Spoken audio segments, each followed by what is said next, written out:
Dopo gli 11 ultras arrestati cominciano ad arrivare i primi DASPO per i sostenitori catanesi protagonisti dell'invasione di Campo Euganeo e degli scontri con la polizia martedì sera nell'intervallo della partita di andata di Coppa Italia contro il Padova. 17 i provvedimenti di divieto di partecipazione alle manifestazioni sportive, 7 sono della durata di 10 anni di cui 6 con obbligo di firma, 5 della durata di 5 anni di cui 4 con obbligo di firma per 3 anni e 5 della durata di 2 anni. A questi si aggiungono 12 fogli di via obbligatori della durata di 4 anni. 3 degli ultras arrestati e colpiti dai DASPO sono stati coinvolti negli scontri del 2 febbraio del 2007 allo stadio Massimino di Catania durante il derby con il Palermo, quando fu ucciso l'ispettore capo della Polizia di Stato Filippo Raciti. Si tratta di un 46enne, di un 41enne e di un 40enne con precedenti per droga e furto. I DASPO riguardano gli 11 arrestati e altri 6 catanesi che alla stazione ferroviaria di Padova martedì sera, mentre prendevano il treno dopo la partita, sono stati trovati con fumogeni, petardi e una bomba carta.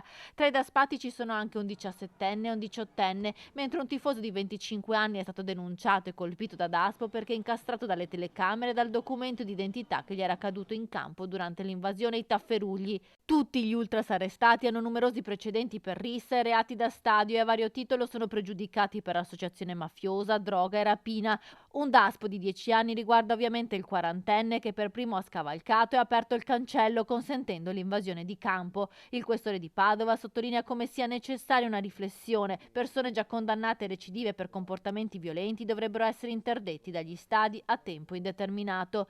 Nel frattempo il giudice sportivo ha disposto che la prossima partita casalinga di ritorno tra Catania e Padova al Massimino si svolga a porte chiuse. La società Etnea è stata sanzionata con una multa di 10.000 euro e quella biancoscudata con 5.000 euro di multa. I tifosi del club padovano, a cui era stato rubato lo striscione dagli ultras catanesi, invece hanno riavuto il maltolto.